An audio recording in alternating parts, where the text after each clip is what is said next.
Yo, what's up? It's your boy J Thrash back with another one, man. Good to see y'all. I appreciate y'all coming back to the channel. We about to get right into this one, man. Cop uncovers killer mom in shocking traffic stop, man. What we got going on here, man? Before we get into the video, make sure you hit the like button, subscribe to the channel. I appreciate y'all 1000%. Keep these videos coming. You know what I mean? It's gonna keep them going, you know what I'm saying? But no further ado, let's just get straight into the video, man. Blood all over the car. What looks like blood in there? And It's not blood, it's deer meat. Shotgun shells all over the side. holy.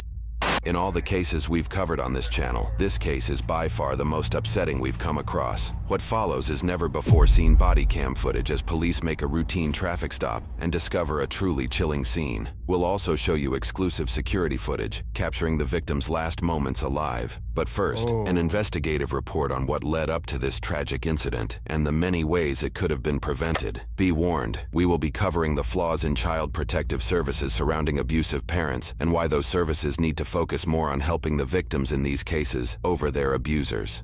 This may seem straightforward, but domestic situations can become very complicated in cases where the abuser is the parent of a victim. Let's step back a moment and get some background on what exactly led up to this heinous crime. In December of 2015, Julissa Thaler and Tori Hart's child, Eli Kenneth Alejo Hart, was born. However, their relationship quickly went south. Court summons suggest that Julissa has a long history of substance abuse, including suspicions that she exposed Eli to a controlled substance while she was pregnant. The next line in the summons mentions Eli's genetic disorder, Townes-Brock syndrome, which left baby Eli with hearing loss and cleft feet. At this time, Julissa filed police complaints against Tori. She later admitted to the complaints being false, and that because of her mental health issues, she constantly accuses Hart of things that he doesn't do. After years of custody battles and allegations of abuse, Julissa and Tori undergo court-ordered evaluations. For years, Julissa gains custody of Eli, but struggles with homelessness.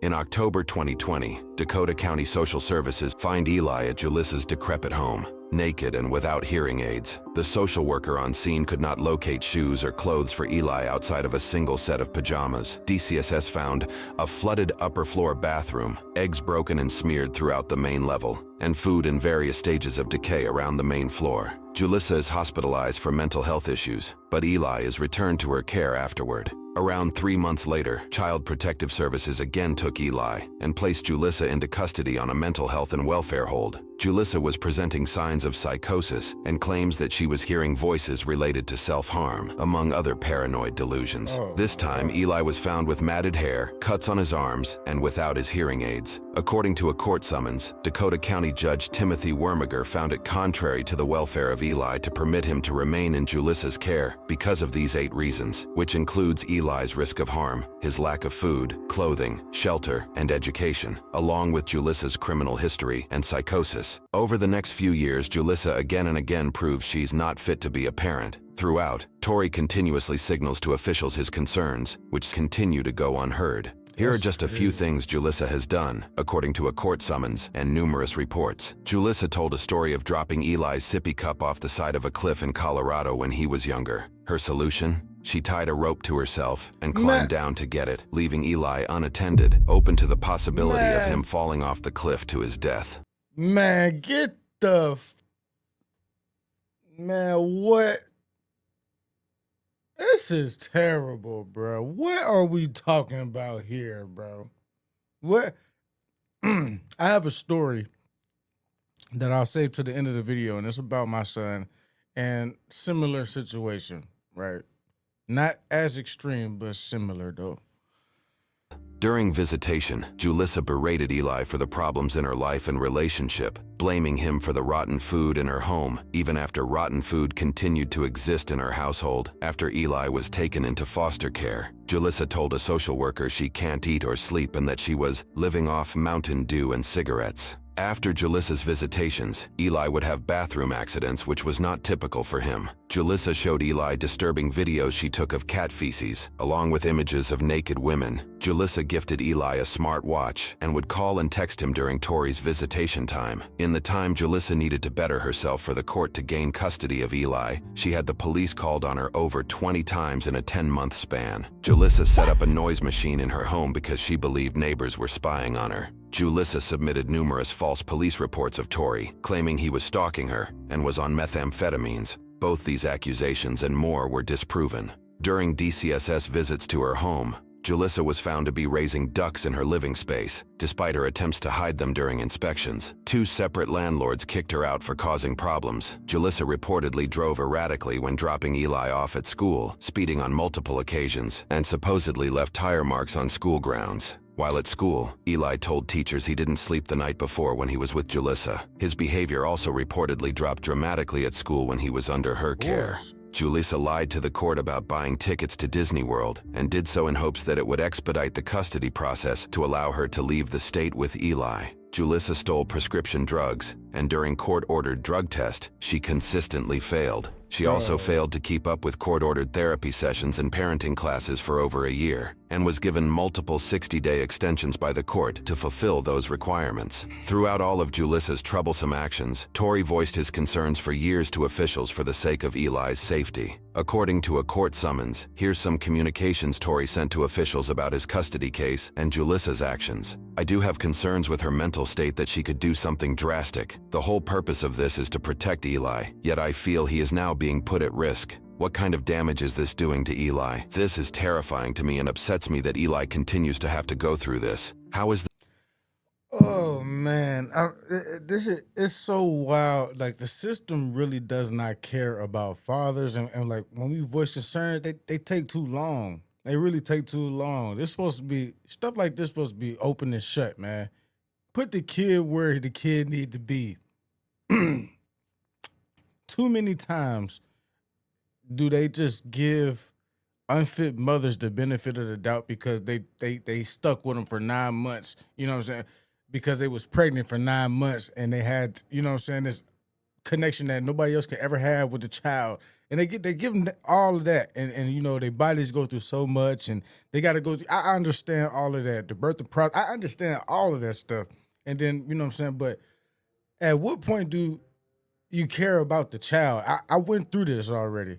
So many people in the system told me we care more, we care about the well-being of the child, while still having me fight tooth and nail for my son against somebody who literally abandoned him for weeks at a time in a house when he was 3 years old.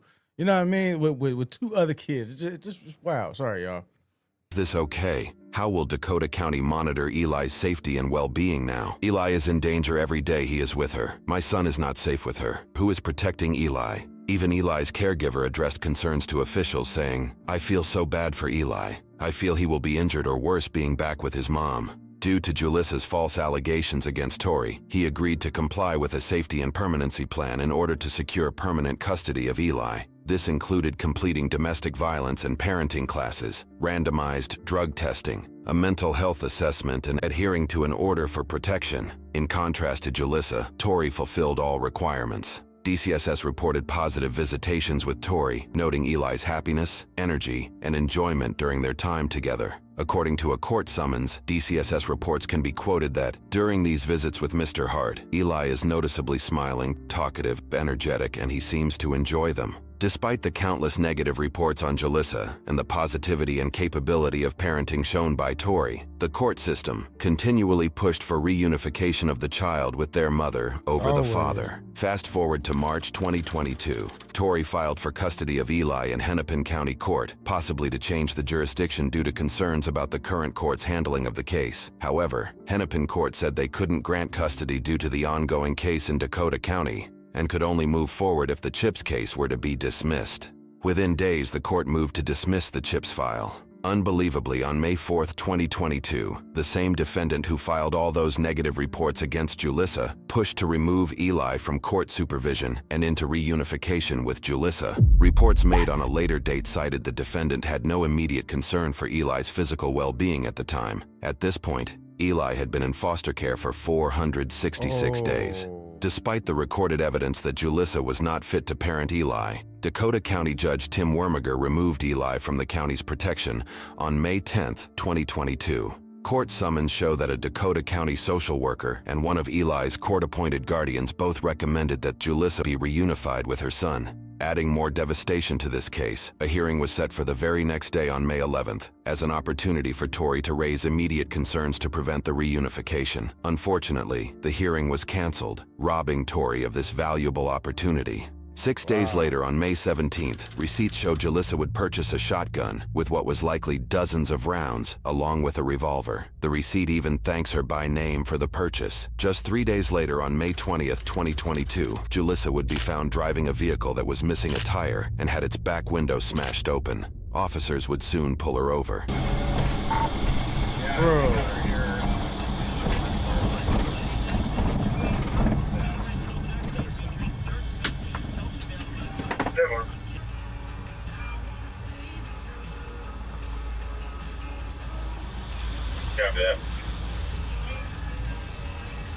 After a few minutes, 2 officers approach her vehicle from either side. According to police reports, the officers noticed shotgun shells, blood in the vehicle, and on Julissa herself, and what appeared to be gunshot holes in the back of the car seat. Julissa herself seems overly calm about the whole situation. According to police reports, she claimed the blood on her came from removing a tampon. Other suspicious claims were also made by Julissa, as seen from this limited body cam footage. There is no tire there. All right. There's what? There's blood all over the car. Traffic violation. I have a broken windshield and I'm missing a tire because some kids were shooting at my car. I had some. What looks like blood in there? And It's not blood, it's deer meat. I had a big bag of, there's a farm around here that does deer meat and hamburgers. So. Shotgun shells all over this.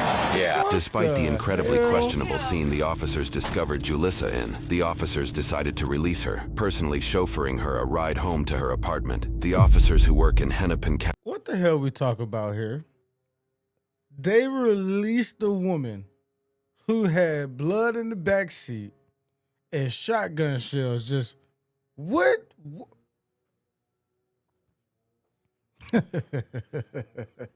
County, home to Minneapolis, also may have feared getting a complaint from the woman, factoring into their decision-making. According to news reports, the search warrant for Julissa's vehicle indicated the police released her because she was growing impatient, cold, and refused to sit in the squad. Back at the blood-soaked vehicle, officers developed probable cause and did a deeper search of the vehicle.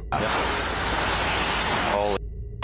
We got a body. All right, let's cover it. According to reports, officers rushed back to the apartment where they'd just dropped Julissa off. They discovered she was no longer there. She left a washing machine running with what was later determined to be filled with the clothes she was just wearing. Soon after, officers located Julissa leaving the area on foot, and she was placed under arrest. Officers then observed that she had what appeared to be brain matter in her hair. Based off witness statements and off the physical damage her vehicle left on the road, officers were able to track the past movements of the vehicle. Along this route, they found multiple locations where blood and brain matter had been discarded. One dumpster had a bloody child booster seat that had sustained damage from a shotgun blast. In another dumpster, officers located a backpack, blood, bone, and what appeared to be more brain matter. We've elected to not show the photos containing blood or human remains. In court, more shocking evidence would come out against Julissa. According to a source from CARE 11, these are some of the search terms from Julissa's browser history, which includes how much blood can a 6-year-old lose, how life insurance investigates a death claim, and how much does life insurance pay for a dead child, among other damning searches. It was later determined that Julissa had shot Eli 9 times in the head and torso area of his body, likely while he was strapped in his car seat. Thorough work by police and detectives also uncovered surveillance video showing Eli being escorted by Julissa in the moments prior to his murder. The video, which shows the boy smiling and playing, would tragically be the last video of the child. At one point, Julissa's own grandmother and father even disagreed with the handling of the custody case leading up to the murder. Julissa's grandmother claimed Tori doesn't have a mean bone in his body and said of her granddaughter Julissa that she is good at manipulating people, and I blame the court system for not helping her out. We all told the social workers that she needs to be institutionalized, not just for a month, but maybe for a year or more. But nobody listened. Julissa's father said, I gave the judge her detailed mental health history. I told him that she was displaying paranoia and auditory hallucinations. I said I feared for Eli's safety. It all fell on deaf ears. Julissa did not mince words with how she felt about the situation. Ms. Stoller, you have a right to speak this morning if you'd like. You don't have any obligation to speak, but if you'd like to choose to speak, now is the time to do it. Yes, I would like to say something. Go ahead. I'm innocent. You all, you're garbage. Absolutely, Your Honor. Clearly, Julissa's lawyer isn't too happy about her choice of words. Ms. Dollar, I don't know that that's appropriate here. Sorry, I told you what somebody else. Julissa Thaler was sentenced with first-degree predetermined murder and second-degree intentional murder for shooting Eli no less than 9 times. She has received life in prison without the possibility of parole. Currently, Tori is in the process of suing the defendants and a caretaker of Eli, who continue to suggest reuniting Eli with Julissa. That outcome is yet to be determined. Unfortunately, this is not the only case of this nature that was mishandled by Minnesota, and more specifically Dakota County and Ramsey County Child Support Services. Most recently, Child Protective Services has again come under scrutiny after allowing a parent with a violent history custody of his children. In this case, it was a father who won custody and would later go on to shoot and kill 2 Burnsville police officers and a firefighter with a rifle on Sunday, February 18, 2024, while 7 of his children were with him. The standoff ended when the father took his own life. This interview, conducted by a source from CARE 11, shows the frustrations that the mother of some of the children has with the way her custody case was handled. Even though their dad is this monster, that's still their father. They had unconditional love for him. And it hurts me because it's like somebody so evil like that and they still get all the love from their children. He could have took them. He could have done a lot, so my main focus is just to get their mental health in order, because it's not gonna be like overnight. It's gonna be something that's an ongoing thing. A statement released by Ramsey County in Minnesota has this to say about these kinds of cases. In Minnesota, counties are required by law to work toward family reunification in child protection cases, unless specifically accepted by statute. When a parent is found to be compliant with court orders during the period their child is placed out of the home, a child must be returned to the parent's care. Following reunification with their child, a parent is no longer legally compelled to work with social services. A family may also relocate of their own volition. Hopefully, swift changes in how cases like these are handled happen soon to prevent future tragedies. It's so crazy how much that goes on. I literally had a similar situation, but thank God, I really do. Thank God I was able to win my case in due time, and because a lot of that same stuff happened. My son, who is now 8, I've had him since 3, went through the same thing, and my child's mother's other father, other baby dad, her first one, actually was the one who called the cops because I live in a different state than my son. But I always advocated for him to be here. But just fast forward, they got alerted that the 2 older kids were not in school and hadn't been in school like for months. So got a call out to the house, and they came to the house, and it was my son that opened the door to find them 3 kids just in there by themselves. They don't even remember the last time they seen their mom, and the house was horrendous. I still got the video. It still made me shed it. It just kind of it was tough. Yeah, and was living crazy. You know what I'm saying? And like, thank God that I was able to call my aunt because she was able to get him before they actually placed him in foster care. I was able to call her and get her to get over there to get him before, and all that. So he was able to stay with her the whole time. But that whole time, I'm coming from North Carolina back to Ohio, and it's like 7 hours. I got to do this every time. I wasn't even doing like over phone call like things. I had to come in person every time for like the first year. And they gave her extension after extension. She wasn't coming. She wasn't showing up. It just got crazy after a while. She always said she wanted to keep him. She didn't want to give him up, but told me on a different tip that she did want to give him up. You know what I'm saying? This was outside of court. Excuse me, just outside of court and all that. I tell the court that they don't really care about that. They can't really, you know what I'm saying? And it just was crazy. So that's where I started feeling like the system is really not for fathers for real. And it took so long for them to come and see like I'm living better than her. She's literally not living right. You know what I'm saying? I'm living better than her. Give me my son. And it took about a year and a half for me to even get him. But thank God I got him though, because I was hoping that something like this didn't happen. You know what I mean? Because nobody knows what's wrong with his mom. You know what I'm saying? I know she got some stuff going on up here, but I can't really pinpoint what it is. It's been so long since I've been with her. Crazy situations, man. But anybody out there with kids, just do the right thing for your kids, man, and always fight for your kids to be in a better situation. All right, that's what I say about this video. Let me know what you think in the comments, though. Stay safe, stay easy, stay protected. Get them folk out your circle that ain't supposed to be there. Easier said than done, but it's definitely doable. So do it. It's your boy Jay. I'm gone.